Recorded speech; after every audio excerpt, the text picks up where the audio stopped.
The problem is because of the race for the top, the no lot. We're spending so much money sending it there, and if we had more money in our communities, we'd see, I'm not saying it'd solve all the problems, but we'd have a little more control and we'd have a lot more money. And not only the money, but the focus.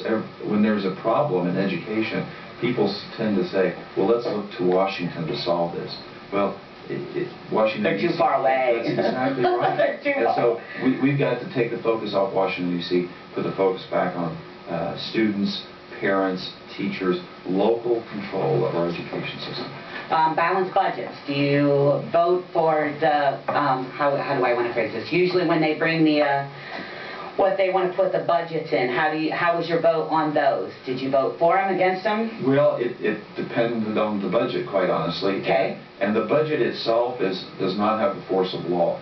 The budget itself, as we deal with it in Congress, the budget was a mechanism by which you began essentially the discretionary spending process. Discussing what you're going to spend. That's right, exactly. Okay. We're stupid. I try to keep things clear for my watchers. So you have a budget that is resolved between the House and Senate from time to time. Sometimes, many times, there's never a resolution between the House and Senate. But in the respective bodies, there are 13 annual spending bills that come out of them. Okay. That's where the rubber meets the road.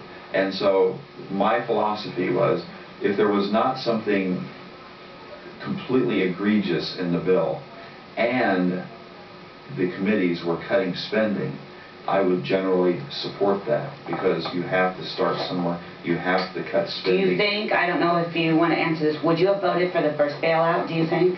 No.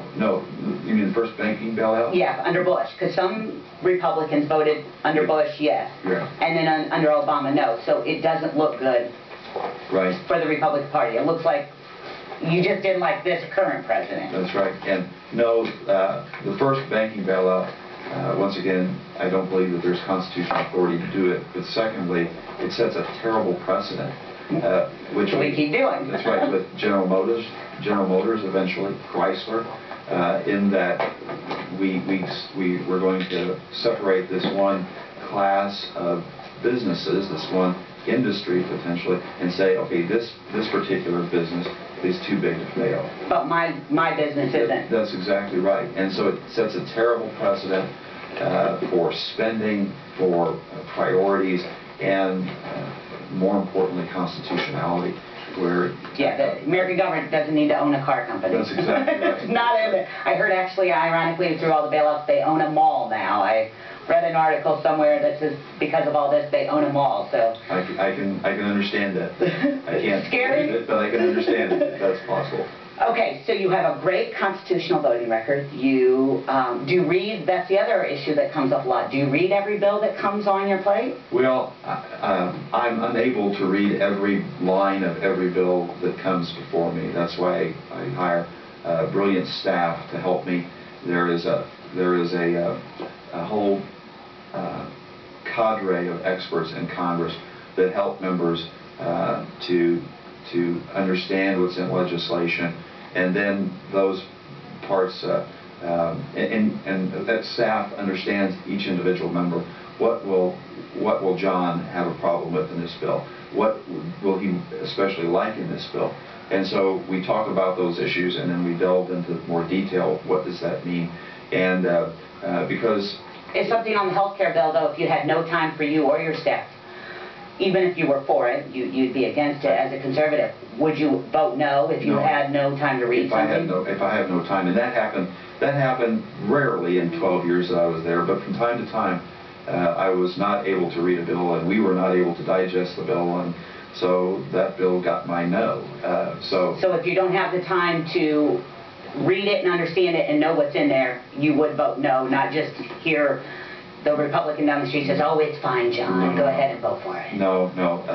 Ultimately, I am going to be responsible to my constituents for what's in that Which bill. would be the state of Indiana. That's right.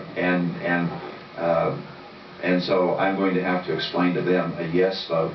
A no vote when you don't have time to even consider the ramifications of the bill, the important provisions of the bill, is, in my opinion, very understandable. A yes vote because somebody told you that you vote yes is no justification for doing it whatsoever. Absolutely. Okay, and my last question, and then we're going to get into the two votes that I really need to talk to you about.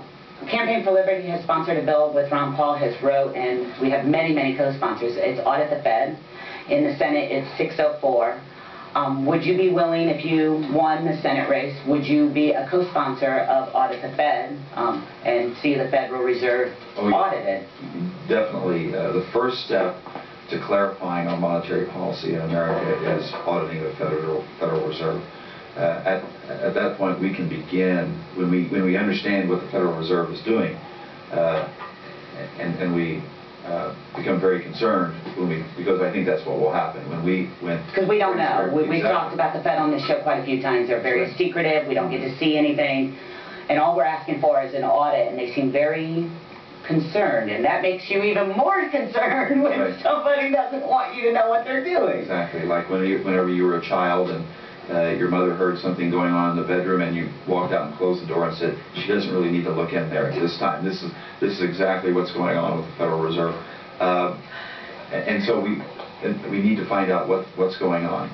We need to find out what impact they're having on our economy and what impact their decisions yesterday will have on our economy tomorrow. And that is Congress's responsibility. That is in the Constitution. They say that it's somehow not, Congress doesn't need to do monetary policy. That's what the Fed's response is. But it absolutely is in the Constitution that you're supposed to regulate our money and know what's going on. And you guys don't even know, so how are we going to know? Exactly. Article 1, Section 8 is very clear. Congress shall have power to coin money and to regulate the value thereof. We're not... Right. Congress doesn't even know what the Fed's doing. From what I get from Ron Paul's speeches and some of the others that are very big supporters of this, they don't even know. So nobody like me is going to ever have a clue. I read what books, but you know. The first step toward understanding the impact that they've had and the impact that they will have, because I honestly believe the decisions that were made by the Federal Reserve in 2007 and even prior to that, but especially during the bank bailout, and the most recent accumulation of massive amounts of deficits and debt, I think the decisions they've already made are going to have a devastating impact on our economy. And we just haven't seen it. I agree. I'm doing a paper with my daughter, ironically, and I'm making her do it on the Federal Reserve, and she's learning all about it.